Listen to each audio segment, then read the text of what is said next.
Albert Einstein was asked if he believed in God. His answer caught people off guard. Instead of pointing to religion or rejecting it outright, he said something different.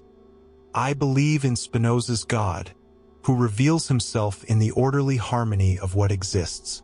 It's a mysterious answer, one that opens the door to a deeper question. Who was Spinoza? Why did his way of thinking about God shake the world of philosophy?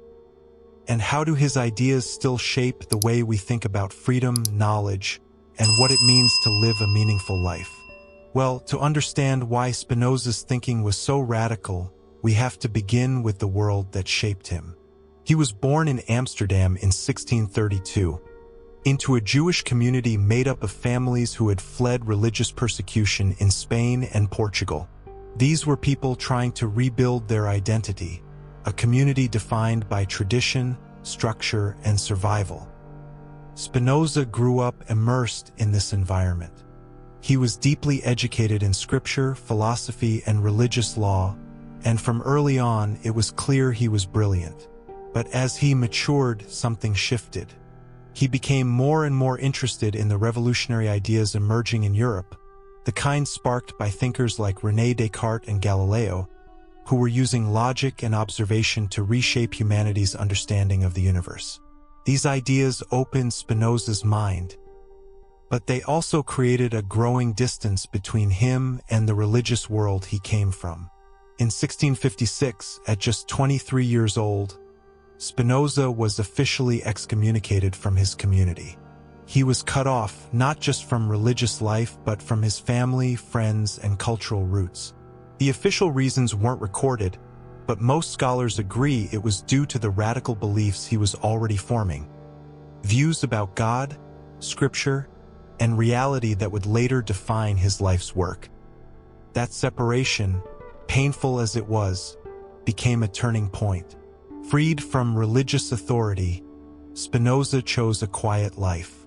He worked as a lens grinder to earn a living, and spent his days thinking, writing, and crafting a worldview that would eventually change how people across centuries would think about God, nature, and existence itself. His personal struggles with exclusion and isolation only strengthened his belief in the importance of free thought. One of his earliest major works, the theological political treatise, was a bold defense of intellectual freedom. In it, he argued that truth isn't something handed down through tradition, but something discovered through reason, experience, and questioning. Every chapter of Spinoza's life, being cast out, living in silence, and committing himself to deep thought, became the groundwork for a completely new way of understanding reality. What emerged from that journey was a perspective that felt centuries ahead of where the world was. At the center of Spinoza's thought is a daring and profound claim. God and nature are not separate, they are one and the same.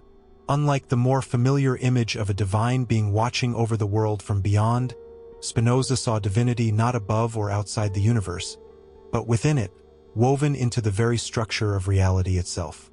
He famously captured this view in a phrase that echoed through history: Deus sive natura, God or nature. To him, these were not two different things. They were just two names for the same infinite reality. In Spinoza's view, God isn't a supernatural architect stepping in to guide or disrupt the universe. God is the universe, the stars, the atoms, the laws that hold galaxies together. All of it is an expression of a single, boundless substance. And this isn't some poetic metaphor. He meant it literally.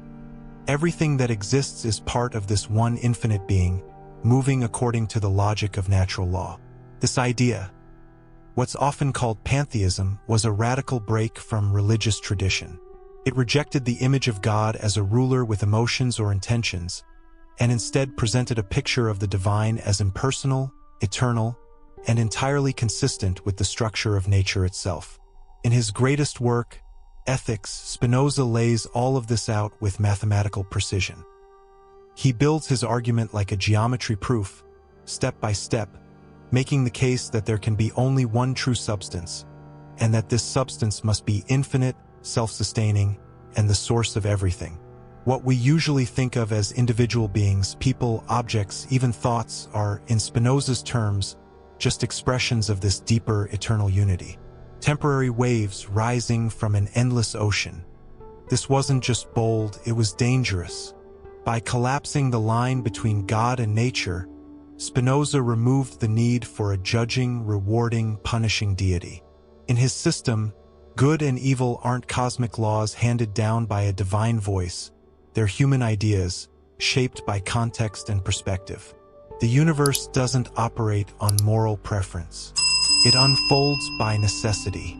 Whether it's a storm, an empire falling, or a personal tragedy, everything happens because it must, because it flows directly from the logic of nature, not because of some divine will acting from above. And this leads to one of the most challenging and fascinating parts of Spinoza's thought: his view of freedom. We tend to think of freedom as doing whatever we want, as the ability to make choices. But Spinoza disagreed. He believed that, just like anything else in the universe, our actions have causes. We're part of nature's flow, not separate from it.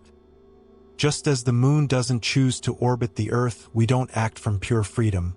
We act based on causes, many of which we don't even recognize. But Spinoza doesn't leave us stuck in a cold, deterministic world. He believed there is a kind of freedom we can achieve, a higher kind. True freedom, for him, is understanding. The more we see how we fit into the larger pattern of things, how our desires, emotions, and choices emerge from deeper causes, the more empowered we become. Freedom isn't breaking the chain of causality. It's recognizing it and choosing to live in harmony with it. In that light, Spinoza's perspective offers a powerful sense of unity. He encourages us to stop viewing ourselves as isolated beings adrift in randomness, and instead recognize that we are integral parts of a vast, connected whole. Our minds, our emotions, even our struggles, all belong to a greater, ordered reality. And in embracing that truth, Spinoza believed we could discover a deeper sense of peace. Spinoza didn't just offer a new way to think about God or nature. He offered a new way to think about how to live. His philosophy wasn't some distant, abstract theory tucked away in the clouds of academia. It was personal, practical, deeply human. In Ethics, his greatest work, Spinoza lays out a vision of life built on clarity, reason, and deep self-awareness. And at the center of it all is a simple but powerful belief: freedom comes from understanding. He didn't believe that moral living was about obeying commandments or following a list of rigid do's and don'ts. Instead, he thought the real challenge and the real beauty of life was in learning to understand ourselves, to look inward with honesty, to study how we think, why we feel, and how we're shaped by the world around us. According to Spinoza, most of the time we're not actually free. We think we're making choices, but really we're reacting, driven by emotions like fear, anger, envy, forces that feel powerful in the moment, but are often based on confusion. Spinoza saw these emotions not as sins or flaws, but as natural phenomena, like weather patterns, predictable, understandable, and once we understand them, we're no longer slaves to them. One of his most striking insights was that emotions can lose their grip on us the moment we truly understand where they come from. He wrote, "An emotion which is a passion ceases to be a passion as soon as we form a clear and distinct idea of it." That's not just poetry. That's the heart of his ethics. The more we understand, the more we become free. For Spinoza, ethics wasn't just about personal peace. It was about harmony with everything around us. He believed that we are not isolated bubbles of existence. We are part of a vast, interconnected web. To live well is to live in rhythm with that larger reality. Virtue, in his view, meant aligning our lives with reason, the same reason that guides the natural world. When we live this way, he believed, we don't just survive, we flourish. One of Spinoza's key ideas here was something he called conatus, the inner drive in every being to continue existing and to thrive. This drive isn't selfish or greedy. It's a natural part of being alive. And when guided by reason, it becomes something powerful, a path toward growth, connection, and meaning. Ethical living, for Spinoza, is about honoring that drive while understanding our place within the broader order of nature. That's what makes his system so unique. It's not about submission or guilt. It's about clarity. It's about strength. It's about choosing to live in a way that reflects the truth of who we are and what we're a part of. When we live this way, with understanding, with self-awareness, with a sense of connection, we unlock a deeper kind of happiness. A freedom that goes beyond impulse and reaction. A peace rooted in the very structure of existence. Spinoza's thinking didn't just challenge the religious norms of his day, it reshaped the very foundations of modern philosophy. Even though his books were once banned and his name condemned, his ideas lived on. Quietly they spread, picked up by the great minds that came after him. Thinkers in science, politics, psychology. People who saw in Spinoza a blueprint for a different way to live. A way rooted in reason, compassion, and unshakable inner freedom. You don't have to look far to see how Spinoza's ideas rippled through history. One of the first major waves hit during the Enlightenment, an era powered by reason, science, and the belief in individual liberty. Big names like Voltaire, Rousseau, and even Kant were deeply shaped by Spinoza's way of thinking, especially his fierce defense of rational inquiry and freedom of thought. His theological political treatise wasn't just controversial, it was a milestone. In it, he made a bold case that the health of any society depends on its people being free to think, speak, and question without fear. This belief wasn't just philosophical, it became political. Spinoza laid down early blueprints for the kind of democracy we'd recognize today. He argued that the role of a government isn't to control, but to create space where people can live intelligently and freely. For him, the best kind of leadership wasn't based on divine authority or fear, it was based on reason. And that laid the foundation for the ideals that would later be expanded by thinkers like Locke and Jefferson. But his legacy doesn't stop with politics. Even in today's world, Spinoza's ideas echo across fields like psychology, neuroscience, ethics, and ecology. His belief that emotions aren't random or mystical, but natural reactions we can understand and learn from, feels remarkably modern. The idea that we're all part of an interconnected system, it speaks directly to today's environmental and social challenges.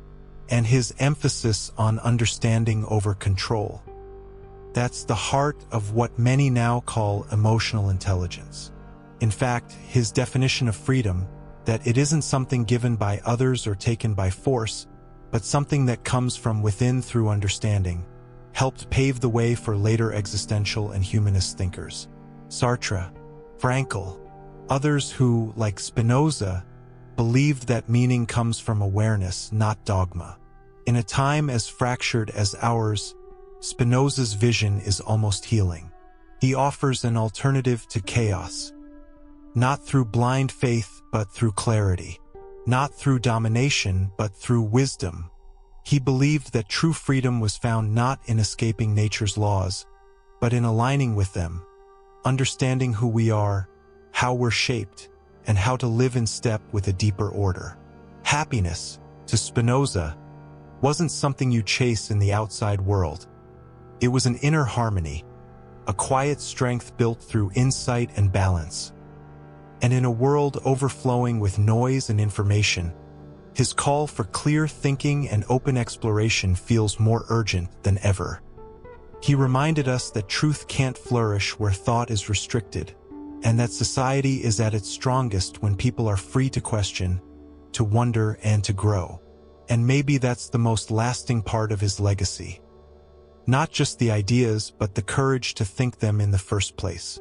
If something in his philosophy sparked a new way of thinking for you, if it made you pause, reflect, or just see the world a little differently, consider subscribing and hitting the like button. Now I'd love to hear from you. Do you agree with Spinoza's claim that true freedom comes from understanding and accepting the natural order of things, rather than resisting it? And here's a deeper question to chew on. If everything is part of one unified substance, as Spinoza says, where does that leave room for personal identity or free will? Drop your thoughts in the comments. I read every one. Let's explore this together.